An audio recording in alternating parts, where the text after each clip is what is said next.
Imagine you're a doctor and you've spent your whole life trying to save people. And during COVID, you did exactly that. You built the largest COVID testing site in your state because you thought that was what you're supposed to do. You helped bring a treatment to your community that cured people in sometimes 15 minutes or less. Governors gave you awards. The media had you on every week. But then you started asking questions. Why is this life-saving treatment suddenly disappearing? Why are red states getting cut off while blue states keep getting supplies? And 4 months after you went on the national television and said that people are going to die because of these decisions, the federal government indicted you, not for hurting anyone, but for picking the wrong billing code on 5 patient charts out of over 100,000 people that you treated. And now you're facing up to 50 years in prison. That's not a movie, that's a true story, and it happened to my guest today. So who is this person? His name is Dr. Ron Elfenbein. He's an emergency room physician trained at Johns Hopkins. And during COVID, he built a testing and treatment operation that grew from 6 employees to over 300 in just over a year. He was on Fox, CBS, NBC, even Saudi Arabian news, talking about a treatment called monoclonal antibodies, something that President Trump received himself when he had COVID. So Dr. Ron watched that treatment work with his own eyes again and again. And when he saw the government under Biden pull it away and push something else instead, he spoke up. But that's when everything changed. This isn't about just one doctor. This is about what happens when you tell the truth in this country today. Dr. Ron isn't the only one. If it can happen to a doctor with awards from both political parties, a doctor who saved hundreds of lives during the worst public health crisis of our lifetime, it can happen to any of us. Welcome to Man in America, a voice of reason in a world gone mad. I'm your host, Seth Holehouse. On this show, we talk to real Americans with real solutions. We help you to connect what's happening today to decisions that powerful people made in the past so we can learn from it and build something better.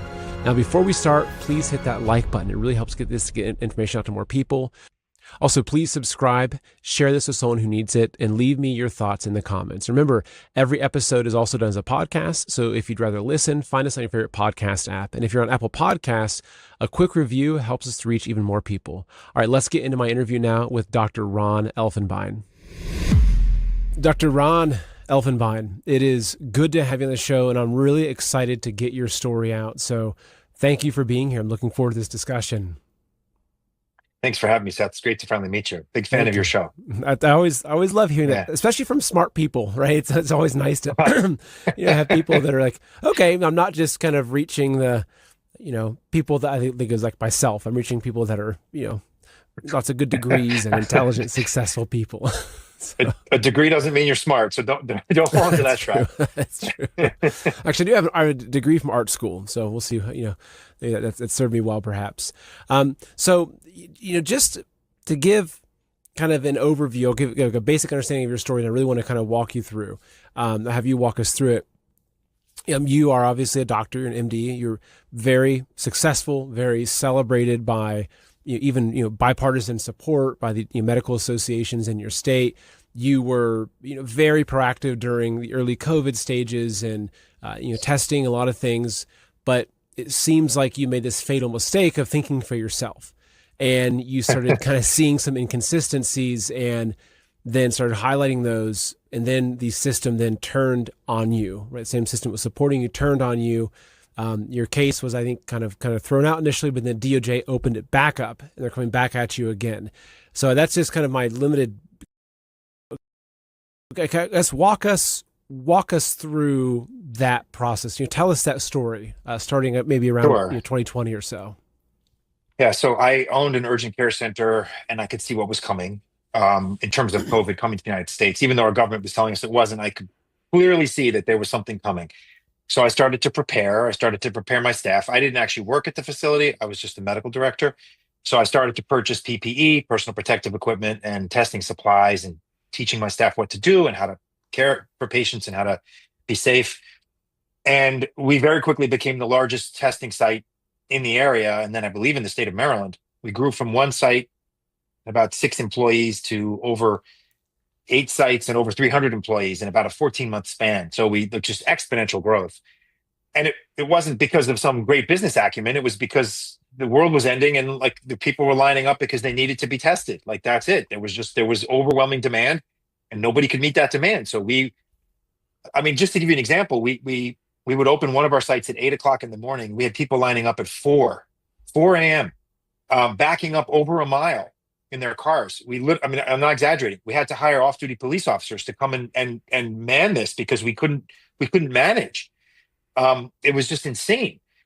So we were the largest testing site, certainly the largest private one in the state.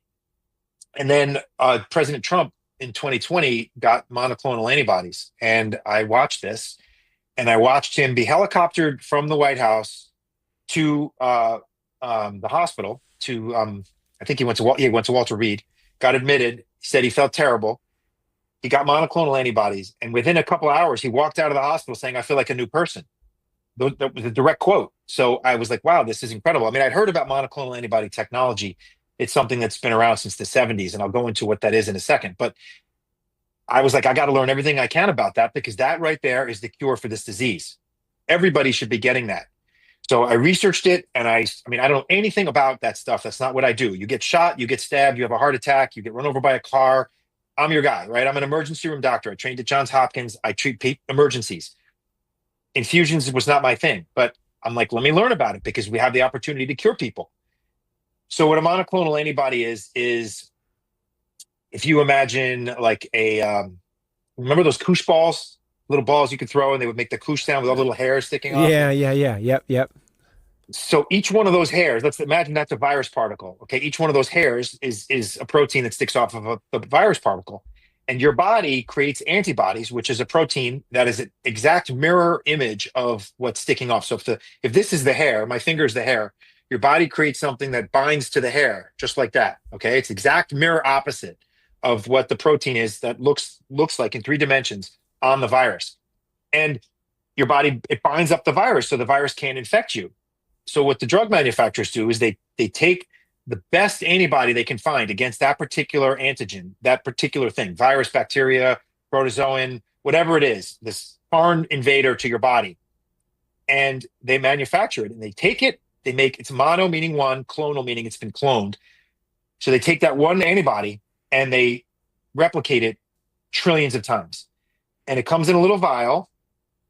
It's a powder. You mix it with some saline, and then you infuse it into somebody's arm over about 30 minutes. And basically what it is it's what your body would produce given 3 or 4 weeks, we can give you in 30 minutes. So if you imagine like your own immune system, we're supercharging it. That's what it is. And this is the technology that's been around since the 70s. We use it for lots of things in medicine. It's not new. It's been tried and tested, and it's been proven to work in multiple different, immunology, cancer, heart disease, migraine headaches, other infectious diseases, all these things this technology will treat. So when I watched Trump get better with this stuff, I'm like, oh my God, we have this cure. And I was on national and international news at least once a week. I was on CBS, Fox, NBC, Breitbart, Sky News, Saudi Arabian news. I mean, believe it or not, Saudi Arabia had me on their news program. It's very odd, but anyway, we're talking about COVID, and then I started to talk about monoclonal antibodies, and I was like, this is the greatest thing ever. And I set up 2 infusion centers because this stuff was so wonderful. And I watched with my own 2 eyes as people like got better within 15 minutes of getting this infusion. And I'm not exaggerating. That's not hyperbole. Like it's incredible. The efficacy was like nothing I've ever seen in medicine. And I would have set up 100 sites if I could have. If I couldn't find the staff and I couldn't find the locations, but I would have kept going because the stuff was so wonderful. And then I set up a third one at the behest of the federal government, actually. HHS, the Health and Human Services Department, reached out to me and said, we'd like to open up a site at FedEx Field where the Redskins play football. Could you help us with that? So I went into partnership with the federal government and the Maryland Department of Health, and we opened up a site at FedEx Field, and I ran it for a year and a half. And actually what we set up there, I called the test to treat model. That became the model going forward for the entire country for monoclonal antibodies. We would basically take people and test them. And if they tested positive, we would have them wait in their car while the rapid test came back. And if they tested positive, we'd take them right from their car and put them in a chair and cure them of their COVID right then and there. It was remarkable. I mean, truly remarkable. Like it was the cure. And then I started to your point, I started to question on national television, why are we going down this rabbit hole of universal vaccination? That's all we will talk about, the government meaning. That's all they would talk about. We have a cure. We don't need to shut the world down. We don't need to close schools. We don't need to tank the economy. We can treat those people who get sick, and we can vaccinate the elderly who are at high risk. And if they get sick, we can cure them. Why are we shutting the world down? Why are we doing all these things that don't make any sense medically when we have this cure? And so this was this was early on in the vaccination kind of campaign, before a lot of the kind of the real side effects and all those things started coming out. So it seemed like it was like, okay, because I remember those early days, and you're kind of looking and you're waiting, and I tend to be more skeptical. So I'm like, okay, where are all the lies and propaganda? But you can still see though that there's this massive machine moving, and this massive machine was then like paving this perfect, shiny, smooth road for the giant vaccine bulldozer, right? Just to kind of move through. And it's like all of a sudden the only solution was not hydroxychloroquine, it wasn't ivermectin, it wasn't anything like that. It was just like vaccine everywhere, right? And so you're seeing this and saying, okay, this doesn't make sense. Okay, I'll let you continue though. No. I mean, you're absolutely right. And what really got me about that, because look, trained as a physician, you're trained to believe what they tell you. The CDC says this, you're going to go with it because they're the experts. What really got me was, first of all, their nonsense about like, you could go to Walmart, but you couldn't go to a funeral. You could go to a BLM riot, but you can't go to my aunt passed away during COVID. I couldn't attend her funeral, but I could go protest at a BLM riot. Well, there was the study that they published that if you're at a restaurant, if you're standing, the virus will infect you. But if you sit down to eat, the virus doesn't affect you, right? So you take your mask off to eat, right? or if you go up if you go down the same aisle in Walmart against the arrow, you can get the virus. But if you go the way the arrow points, you can't get the virus. Well, the arrows protect. Remember those stupid arrows? Force fields, right? Yeah, exactly. Right. I'm like, this makes no sense. And then New York State, what really got me was New York State. They had all these nurses. They were complaining that there was a nursing shortage, which there absolutely was. And these people were heroes. And then a bunch of them got sick. I don't know if you remember this, but a bunch of them got COVID. They recovered. They wanted to go back to work. They said, you need to be vaccinated. They refused to get vaccinated because they said, I just got over COVID. They wouldn't let them go back to work. Now they were heroes. The next day they were pariahs simply because they refused the vaccination, which medically they did not need. Like, this is the only virus in the history of the world that doesn't impart natural immunity, meaning you recovered from it, you're therefore immune to it. Made no sense. And that's when I started to say, wait a minute. What are they pushing? And it begs the question, why are they doing this? So fast forward, we are infusing thousands of people, and they are all getting better. I had every single person who got infused. I had our providers, nurse practitioners and PAs who worked for me, call the patients within 2 days to see how they were doing. And universally, every single one of them was like, this stuff is a miracle. I am 100% recovered. I saw 102 or 103, I can't remember, year-old man come in, the color of my shirt, and we all thought he was going to die in our clinic. We were ready to call 911, but literally within like 15 minutes of the infusion, his color came back. And within an hour, he was like, oh my God, he was off oxygen. He's like, I feel so much better. And I'm not making this up. Like, the data bears this out. Study upon study upon study. If you could go back in time and buy oil before the world relied on it, would you? Of course you would. Anyone would. So why aren't you buying silver right now? You see, the people who recognized oil early didn't just make money. They got ahead of one of the biggest economic shifts in history. And today, a similar opportunity is unfolding with silver, because silver is a lot more than just a precious metal. It's a critical resource used in solar panels, electric vehicles, defense systems, AI infrastructure, and even these massive data centers that are powering our digital world and the surveillance grid. So while demand keeps growing, it's actually still affordable enough that the average American can start accumulating it right now. And that's why investors are turning to silver to protect against inflation and own one of the world's most important strategic resources. Don't be the person who looks back in 10 years and says, I saw it coming, but I just didn't act. I'm sorry. So visit goldwithseth.com and learn just how easy it is to own physical silver. Again, that's goldwithseth.com. And here's something a little extra. If you just mention my name when you reach out to Noble Gold, they're going to send you a 1/10 ounce of gold coin just as a thank you when you open a new qualified account. So again, that's goldwithseth.com.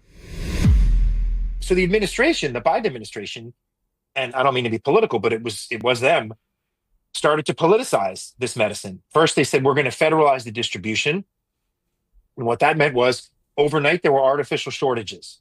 The day before, whatever you asked for, you got. As soon as they, quote unquote, federalized the distribution, there was a shortage. Now, I live in Maryland, which is an overwhelmingly blue state.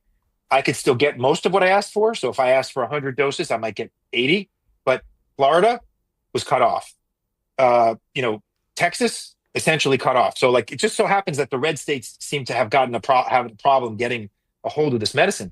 And what was problematic about that was Florida, by definition, has the highest risk population in the country because it's the highest median age population and the most comorbidities: diabetes, high blood pressure, heart disease, obesity, these things that put you at high risk of dying from COVID. They cut them off. Florida could not get monoclonal antibodies. So Ron DeSantis, who was on the bandwagon for monoclonal antibodies, he was giving this stuff right and left. He set up mobile units to go out to people's homes to give this stuff because he too recognized how efficacious this medicine was. They cut him off. He had to go to the drug manufacturers himself with Floridian taxpayer dollars to purchase the medicines. And the feds tried to stop him from doing that. They said, that's illegal. You can't do that. And he said, well, arrest me because I'm doing it anyway. And he did. And thank God, because he saved people's lives. What they did was unconscionable. They basically, had he not done that, they being the federal government, consigned all those people in Florida to die or need hospitalization. Well, not all of them, a certain percentage of them. And I can guarantee it was a high percentage that would either have passed away or needed to be hospitalized because of this. I mean, this is the same behavior that you typically only see in a communist nation or some sort of tyrannical government where they say, okay, we're going to seize all this land over here for production. We're seizing all the corn and the grain, and we're going to give 1,000 calories to this village and 30 calories per person for this village. And all of a sudden you've got mass starvation and mass death because of the government. I mean, it sounds like it was a very similar situation. Very Stalin-esque, to your point. Yeah. Yes, 1,000%. And they were basically deciding who was going to live and who was going to die. And look, if there's a shortage of a medicine, you don't need to be Albert Einstein to figure out that medicine should go where it's needed most. But you know what they used? They actually came out and admitted, we're going to use this criteria to determine where the medicine's going. Do you know what term they use? Equity. It was where it was most equitable. Of course. And I don't even know what the hell that term means, and no one's ever been able to give me a good definition, but I can tell you this: it has no bearing in a medical discussion. That's a discussion about need and about who's the neediest patient that needs this medicine the most. It may have been equitable to send it to, Vermont, but Vermont wasn't having an outbreak. They didn't need it. Florida did. And to think that way is just antithetical to everything we're trained for as doctors, and everything that your audience should be like outraged by this. And I don't want to get off topic, but I want to say something that, and please prove me wrong, but I don't think you can. Any doctor who spoke out this is a pattern of behavior by the federal government. Any doctor who spoke out during COVID against the mantra and against the narrative got spanked one way or another. You either got deplatformed, you lost your privileges at hospitals, you lost your medical license, or in my case, they indicted you federally, criminally. One of those things happened to you. I don't know a single physician who spoke out on any major platform or anywhere who none of those things happened to, who spoke out against the narrative. That should scare the crap out of everybody, because the doctors are the ones that you want to be able to speak out during a pandemic, for God's sakes, questioning the narrative. I mean, science means questioning. You shouldn't take anything for granted. Everything should be questioned all the time. That's how you grow. That's how we learn. That's how we get better. If you take things for granted, we're just a bunch of sheep. And that's what they wanted.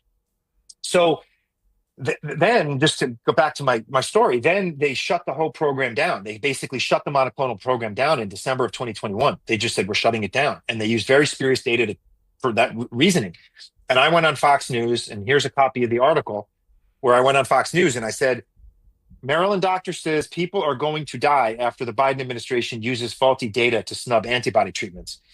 And I just was livid, because they canceled this life-saving medicine that they had no business canceling.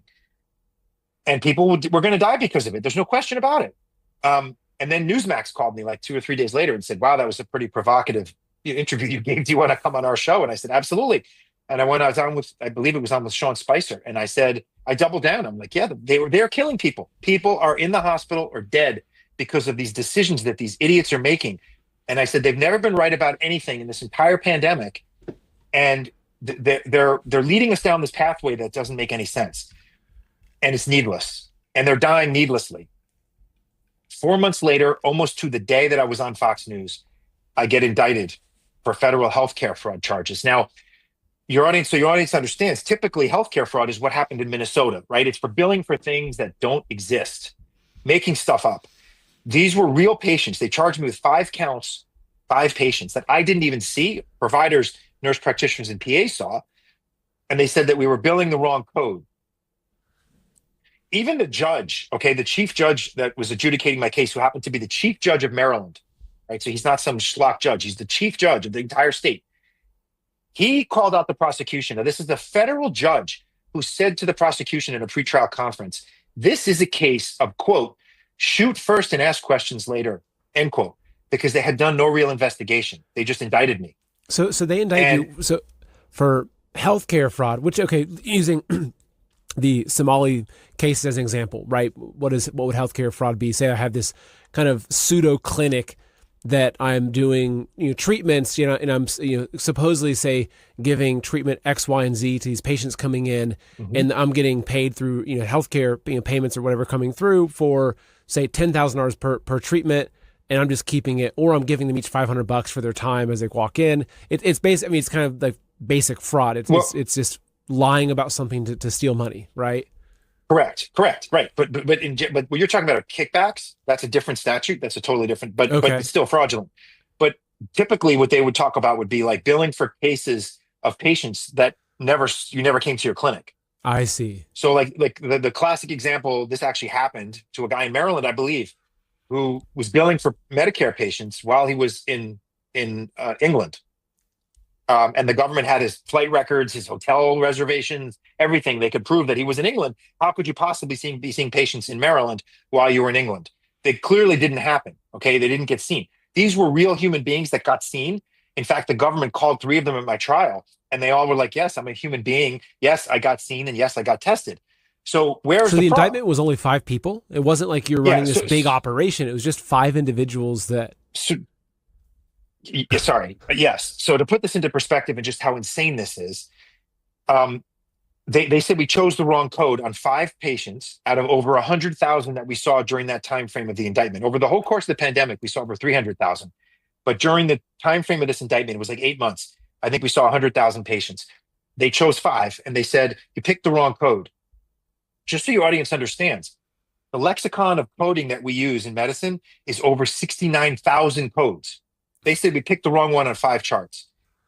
And fine, reasonable people can disagree. If you think I chose the wrong code, for God's sakes, pick up the phone and say, could you explain, like any normal person would do? If you go to the grocery store and you're buying, I don't know, pens, and you think they overcharged you, you don't call the federal government or the FBI.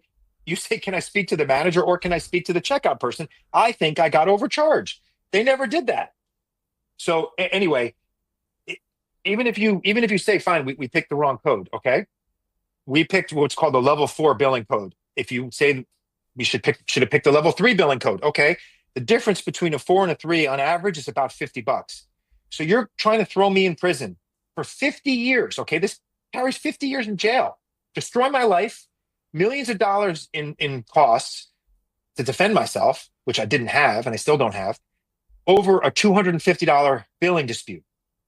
Because 5 times 50 is $250. And which agency or which organization was actually coming after you in this indictment? The Department of Justice, or as I call them, the Department of Injustice. So this is the DOJ step. So you start within 4 months of you going on this interview and speaking on Fox News publicly about this, the misuse of this medication, basically how the government is kind of killing people by selectively giving out this medication, limiting it to certain areas that actually do need it. 4 months later, all of a sudden, the DOJ is coming after you, threatening a up to 50-year sentence for, basically what's pocket change in someone's wallet in terms of potential Medicare fraud. Essentially, yeah. I mean, there's no other way to put it. Yes. I mean, that's just to give you the idea of the ridiculousness of this. Um, and to prove my criminal intent, because you have to prove intent as part of a crime, they put up my tax returns. And they were like, look how much money his business made before COVID when we saw 10,000 patients a year. And look at how much money he made during COVID when we saw, in a year, we saw 120,000 patients. That's proof of some sort of nefarious intent. The fact that we made some money, like that's what they did. So anyway, the chief judge of Maryland, again, this guy who adjudicated my case, the jury finds me guilty somehow. Worst day of my life. I just could not believe it. And I'm like, I didn't do anything wrong. This is insane. But just goes to show you how powerful the United States government is and how they can, when you walk into a courtroom, just imagine the United States of America versus your name, whoever you are, anybody, put your name in there. Like you are at such a disadvantage from the very beginning. Worst day of my life. I had to be carried out of the courtroom. I was like, I couldn't see. I mean, and then I had to drive home and tell my 4 children, all of whom are young, like, I'm going to be going to prison, like for something I didn't do. Anyway, 3 months later, the judge issues this 93-page opinion. I keep a copy of it here, completely eviscerating the government's case, acquitting me of all charges, overturning the jury verdict. And he said such things as, and I just to read you a couple quotes, the government did not carry its burden and no reasonable jury could have so concluded. Now he's saying this after a jury found me guilty. Okay. The evidence weighs so heavily in favor of the defendant, that's me, that it would be unjust to enter judgment against him. There can, of course, be no crimes if the defendant complied with those rules. I mean, it just goes on and on and on. 93 pages of this, basically saying they should never have brought this case. It was ridiculous, and completely acquitting me of all charges. And he guaranteed me a new trial in case the government appealed. And like weeks before Trump's about to be inaugurated, the Biden Department of Justice decides to ruin my life yet again and appeals the case, knowing that once that snowball starts rolling, it's nearly impossible to start. So now I face a second criminal trial. Even though it's under Donald Trump, you got to find the right person that would look at this and be like, this is crazy. We need to stop this. I mean, it's like finding a needle in a haystack.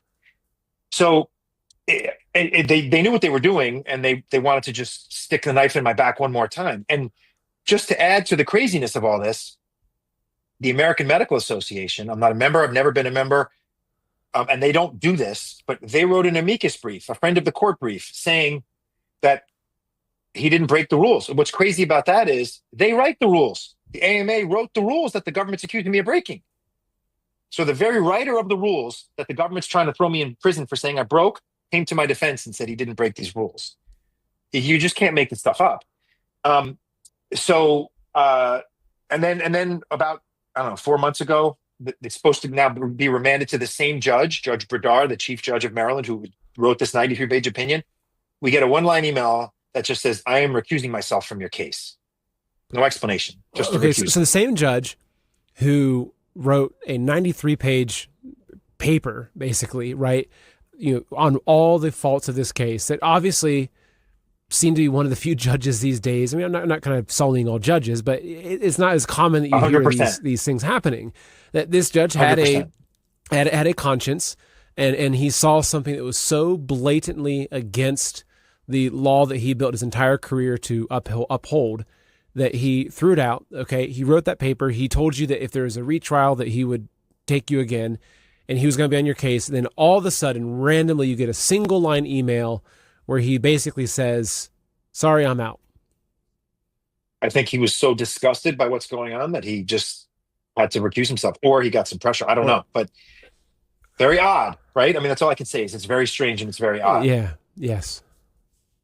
Now, I will tell you that when President Trump took office, day one, he said, we're ending the weaponization of government. He issued a direct order, an executive order, and he, I have it right here, 2 weeks later, Attorney General Bondi issued this memorandum, February 5th, 2025. And it says, restoring the integrity and credibility of the Department of Justice. And she lists at the back end these bullet points. And one of the bullet points is retaliatory targeting of legitimate whistleblowers. And I would argue that I went on national television. I said they are going to kill people by their incompetence and what they're doing. That makes me a whistleblower.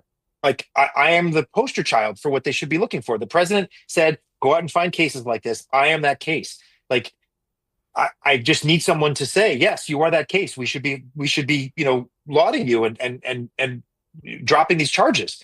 I mean, I got during COVID for the work that I did, as you said before, our governor, Larry Hogan at the time, came and gave me a personal citation for all the work I did during COVID. He came to me personally and handed me this big piece of paper that's, very nice. And we had pictures and all the stuff. The Democrat legislature, I'm a Republican. I ran for state Senate. I nearly won, but I didn't. I'm a well-known Republican in the state. The Democrat legislature did the same thing. They gave me a personal citation for all the work I did for my fellow Marylanders. And the Medical Society named me its Person of the Year. And the federal government tries to throw me in jail for 50 years because I had the temerity to speak out and to try to right this wrong. And I'll tell you something. What's really scary about this, Seth, is that, like I said before, every doctor that I know that spoke out in one way or another has gotten smacked down. And that is just the most blatant example of government overreach and overuse, and it should terrify everybody. Because again, like, what country are we living in? Well, I mean, because these aren't just, it's not like there's someone who is say, CIA whistleblower, right? A handful of them come forward and say, hey, the CIA is actually running drugs and, doing all kinds of nefarious activities. That's one thing, right? That, okay, these are people within the government that are, if they were silencing or whatever, I'm not gonna say it makes sense or I agree with it, but it's like, okay, that would maybe make a little more sense, just kind of being objective. But what this is you're not a government employee, right? You're someone that has taken an oath to do no harm and taken an oath and built a career on the principle of trying to help keep people alive and trying to help people stay healthy, right? Seems kind of crazy, but now doctors think are kind of in some other space, but it seems like that seems to be the foundation of what it means to be a doctor, is that you want to help bring health and heal ailments for people. And so the government then coming in and targeting people like yourself, and I've interviewed, I know, and I've interviewed probably dozens of these same people that the government has come after them for questioning the government's role in health. I mean, it crosses so many lines that it's disgusting. Yeah, and it's it's bright as day, staring right at us. It's an identifiable pattern of behavior. I'm just to your point, I'm another example, 100%. Now, maybe my example is worse than other people because they're literally trying to ruin my life and throw me in prison. But it happened to everybody who spoke out. Everybody. Again, I could be wrong. Maybe there's a doctor out there they didn't come after, but I don't know that person. And every single person that spoke out got beaten down one way or another. And it's just unconscionable. And what really, yes, my story's sad, but people died because of this. That's, I think, the real tragedy. People died. They're never coming back. And they didn't need to. And we didn't need to shut the world down. We didn't need to destroy the economy. We didn't need to destroy children's lives, because we could have gone down the pathway of let's keep the world open and treat the sick. We have a treatment. Let's use it. Let's embrace it. And you know what's crazy, Seth? To this day, you can get the vaccine, but you can't get monoclonal antibodies. They're gone to treat COVID. Well, I mean, not available. The CDC just awarded Pfizer a over $1 billion contract with, I think, specifically for COVID vaccines. And I think, if I remember correctly, there's a couple $100 million in that was awarded for continued development and production of COVID vaccines for children, for adolescents. Yep. I mean, and it's like, and it's been shown to be harmful to certain people, right? I mean, there's data that says that they are not good for you. Monoclonal antibodies are the exact opposite, and they're not available anymore, but you can still get the crappy vaccine that nobody wants. Like, this makes no sense. Right after they indicted me, the monoclonals, poof, they're gone. They went away they're not available on the market. Now, I will tell you that Secretary Kennedy speaks about this. He spoke about it on Joe Rogan. He spoke about it on Megyn Kelly, and he's spoken about it multiple other times. He said the reason they had to shut down hydroxychloroquine and ivermectin, to your point, they were efficacious drugs. Ivermectin in particular has been around for 50 years, and it works, and it's safer than Tylenol. But they had to beat him down because he says that if there's a federal law that if there's a vaccine for which there's an emergency use authorization, if anything else is proven to be efficacious, that EUA becomes null and void. So they had to beat down hydroxychloroquine and ivermectin because otherwise they would have lost the vaccine. Same thing with monoclonal antibodies. It's an incredible cure they had for this disease that works, easy to give, easy to distribute, takes 30 minutes, and you're cured. One dose. They had to beat it down. They had to shut me up, and they had to get rid of it because it was working so well. As crazy as that sounds, that makes perfect sense when you think about it from that viewpoint. It's scary. And so now I know that. So Dr. Kirkmore, right, who was in a similar situation as yours, and arguably, you could say that what he did was much more outside the legal boundaries of what you did, right? Supposedly making a mistake in the coding. He was actively giving patients saline instead of the vaccine. I mean, but even in his case, Pam Bondi stepped in and she basically threw it out. She met with him, and I talked to him shortly after that, and so again, and it was a really kind of bright day in the region of justice to think, okay, there is some sense of justice still, especially within the federal government. Now, obviously, she's out, and obviously, this case is still, so you're saying basically they revived your case within a couple of weeks of Biden leaving the office. And so that case then got transferred over. It's now being handled by the Trump DOJ. And so since that, now that was what, was it almost 2 years ago? January, It was a year and a half ago. Has anything changed? Have they communicated with you? Or has it just been the same, just pressure and same indication that they're just going to be coming after you for round two? I can't really talk about that. Okay. I won't push you on that. So, yeah. Okay. No, they have reached out, and I will tell you that. But I can't really go into the details. I'm sorry. I can't talk about that stuff. But the same. It's the same, essentially the same thing, and they're charging with this crime. And to your point, like the crime that, quote unquote, the crime that they're charging me with. Typically, if they really think that there's a billing dispute, it's a civil case. This is not a criminal case. They what they do is. So just to back up a little bit, and I don't want to get too much into the details, but people don't know this. When your doctor's office bills, you go to see the doctor, Seth, you go to see the doctor, you got a sore throat. The doctor submits to your insurance, be it Medicare or private, doesn't matter, your name and a bunch of codes. That's it. The chart doesn't go with that. If the insurance company has a question, they ask to see the charts. But the charts, they stay with the provider, with the doctor or the nurse practitioner or the PA. They never go to the insurance company unless they specifically ask for them. So they never ask for these charts. They're supposed to. They're supposed to say, well, if we really have a billing question, they're supposed to do a chart audit, and they're supposed to look and randomly pick charts and then say, well, we disagree with your billing. And then they're supposed to have a conference with you and where you get to present your side, they present their side, and you come to some agreement. That's a civil matter, not a criminal matter. But yet they criminalize this, in my case, to say you're a criminal and we want to throw you in jail.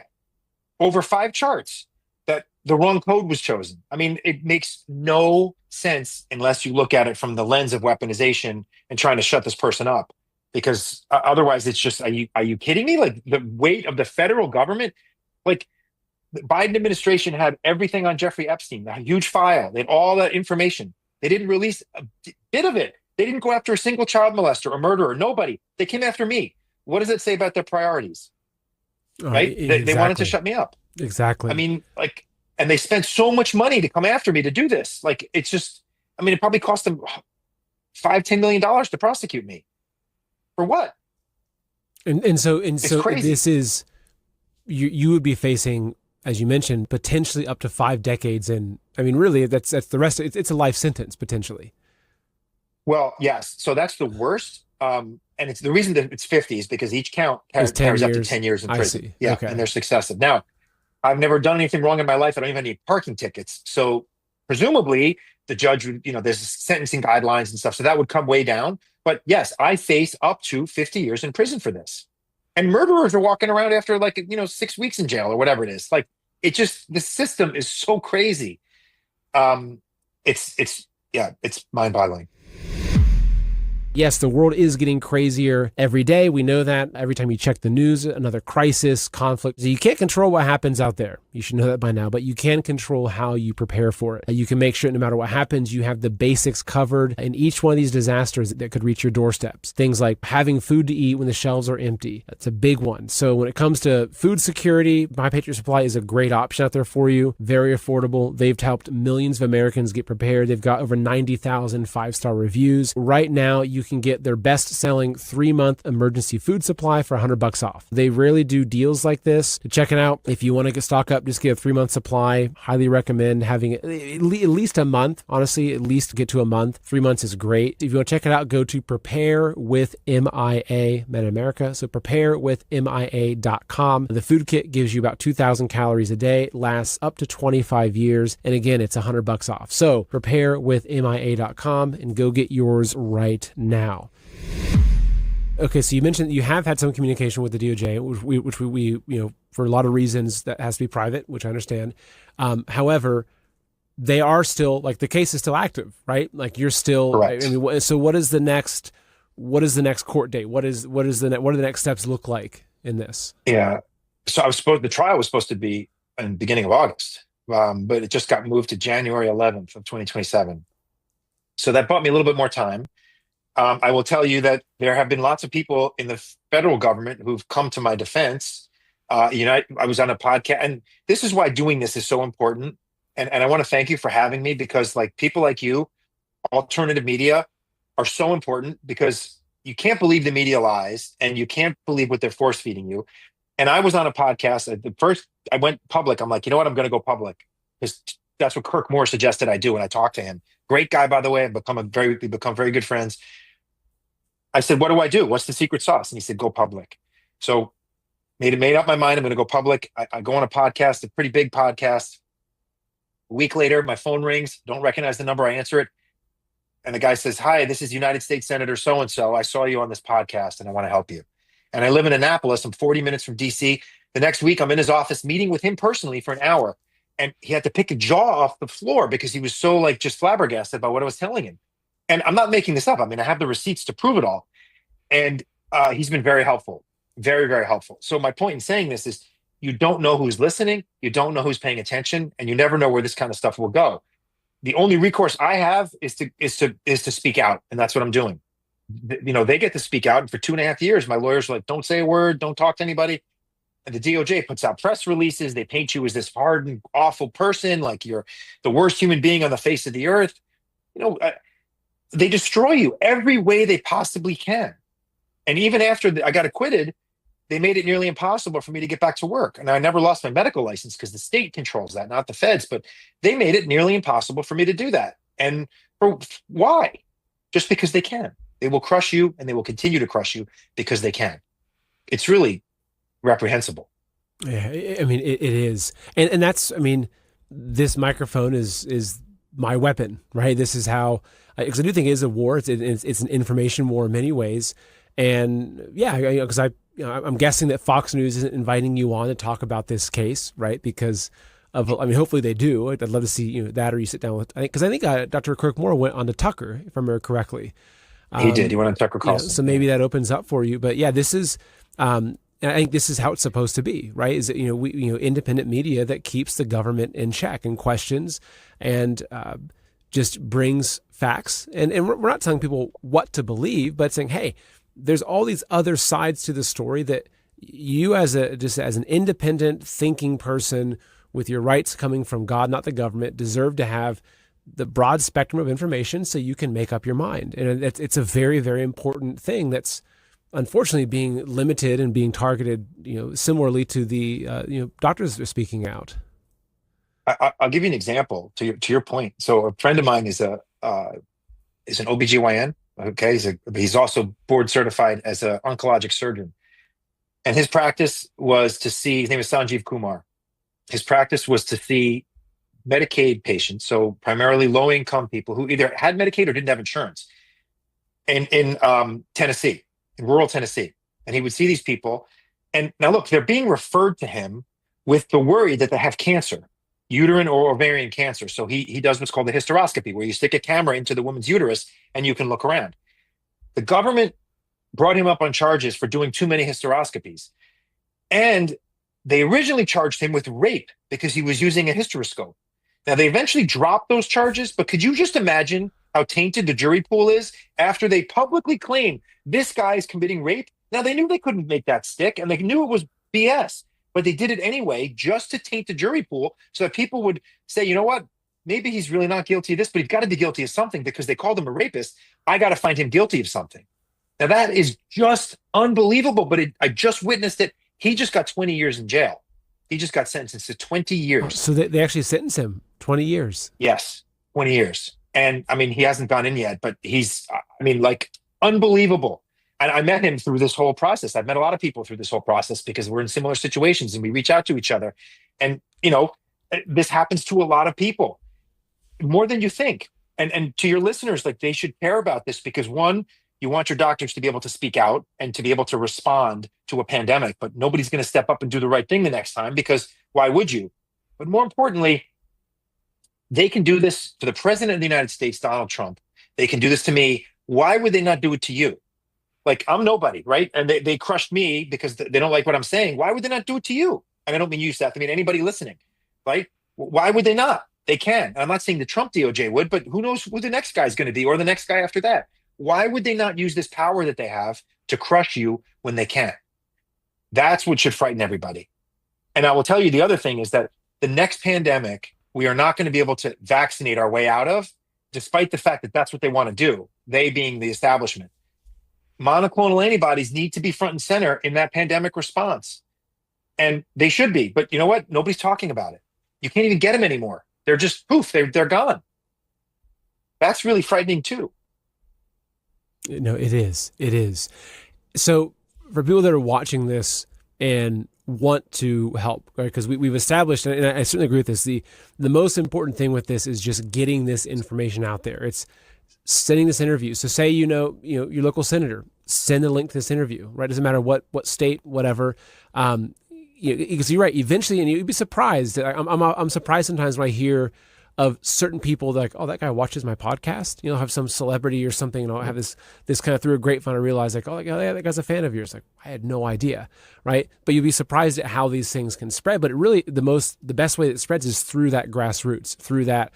Send it to a friend, right? Post it on a Facebook group, send it out to your church newsletter, whatever it is. So obviously get the information out. Also, you have a website set up, dropthecase.com. And so this is, what can people find on this website? What should they do here? Well, thanks for asking. There's a support button. And if people could see it in their hearts to go to the Give, Send, Go and donate, I'd very much appreciate it because, look, defending yourself is ridiculously expensive. And, the government thinks you're worth millions and millions of dollars. I drive a Hyundai. My wife drives a beat up Subaru. Like, we're not rolling in cash. And essentially the first case bankrupted us. And luckily my wife was able to work. She's a pediatric oncologist. She treats children with cancer. That's her job. Luckily she was able to continue to work when I had to take off 2.5 years. And then I barely was able to get back to work after that. So the first go around basically bankrupted us, and I don't know how we're going to pay for the second go around. And I'm in debt to my lawyers for the rest of my life. Basically they were very gracious about it. And they're like, look, we know you're innocent, so we're going to continue to support you, but you got to keep paying us. So every month I write a check. It's more than my mortgage. It's basically double my mortgage, but I write them a check, whatever I can afford, because they deserve to get paid. They did their work and they were good lawyers. So if people can see to give, I very much appreciate it. You can contact me there. People can follow me on X. I write on Substack. They can follow me on Substack. There's a whole timeline on the website. It explains everything. And look, I'm trying to be as open and honest about this as I possibly can. Like, I'm not hiding anything. I'm not sensationalizing things. Like, I oftentimes feel when I'm talking to people that I'm wearing like a tin hat and like I'm insane. But fact is stranger than fiction. We all lived through COVID, right? We all know what happened. All the insanity that went on, none of that we didn't make that up. Like, that's real. If I'd come to any of you 10 years ago and said started talking about what we just lived through, you would think I'm talking about like a Michael Crichton novel, but it really happened. Like, this is true. So, yeah, they can, as you said, please just speak out, share this with people, talk to your friends, talk to your family. because this cannot be allowed to stand. It is antithetical to everything our country stands for. And I spoke to a woman a couple of weeks ago in Spain. She had me on her podcast in Spain, and I said, we in the United States, we take liberty very seriously. We really believe in liberty and the pursuit of happiness and freedom. And it's a facade. Like this, you're innocent until proven guilty is nonsense. You're guilty when we tell you you're guilty. That's how it is. And that shouldn't be like that. That's not what the system is set up to be. And when they come after people and crush them like they can do, and thank God, at least I have some resources.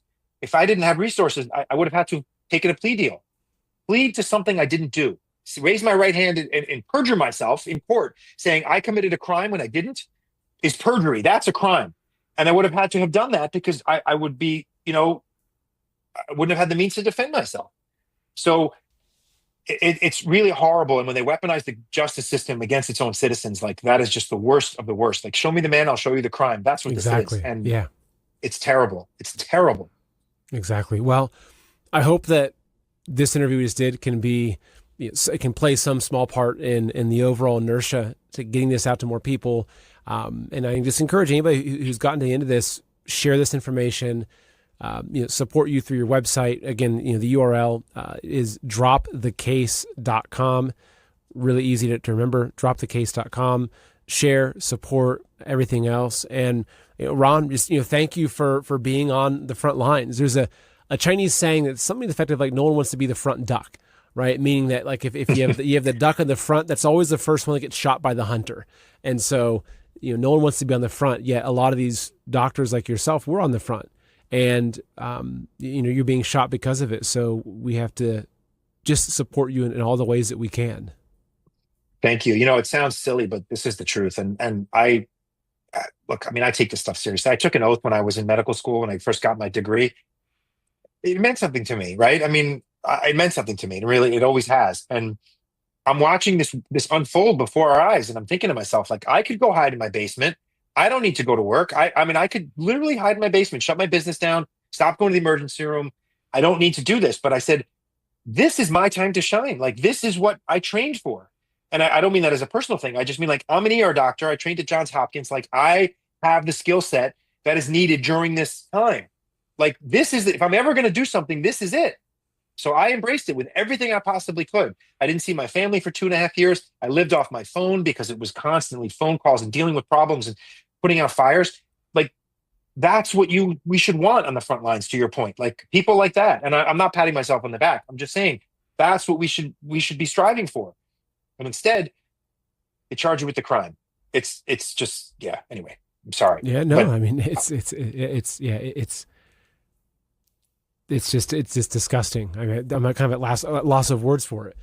And so, but anyway, I hope that we can get some inertia behind this, get more and more people involved, get more people with power and reach to come in and step in and support you. Because I would hate to see even a small percentage of this kind of guilt being rest upon you for this. It's just absolutely absurd. Well, thank you. I appreciate that. And I appreciate your time, and I appreciate you having me on. Absolutely. Yeah. As I said before, I'm a huge fan of the show. So I drive my work, I have a long commute. So I listen to the show. I don't watch it. I listen to it when I'm driving. So, oh yeah. So you're one of those people at the end of the introduction, I say, and if you prefer to listen instead of watch, just go over here at podcast app and search for Man in America. So that's you. Yep. So, well, good. Well, thank you for watching the show. I'm glad that you enjoy it. And I hope that we can move the needle with this interview. So thank you again for giving us your time today. Thank you, Seth. I really appreciate it. Great to finally meet you. Thank you, you too. I've looked at a lot of different parasite cleanses. I've done a lot of them. This one looks phenomenal. Not to mention it's developed by this guy who's been doing this for 50 years. So I would recommend you do the stool test to see if you do have any parasites or if you have Lyme issues to kind of pinpoint exactly what's going on. But I've done these parasite cleanses before, not this exact one, but these are very, very potent, very powerful. And I actually really trust the one that was developed by the guy who's been doing this for over 50 years. So the URL to go directly to this cleanse is sethcleanse.com. So again, that's sethcleanse.com. will take you straight to this page right here to make it easy for you. And you give it a shot. Yeah, give it a shot. Let me know what you think. Thank you.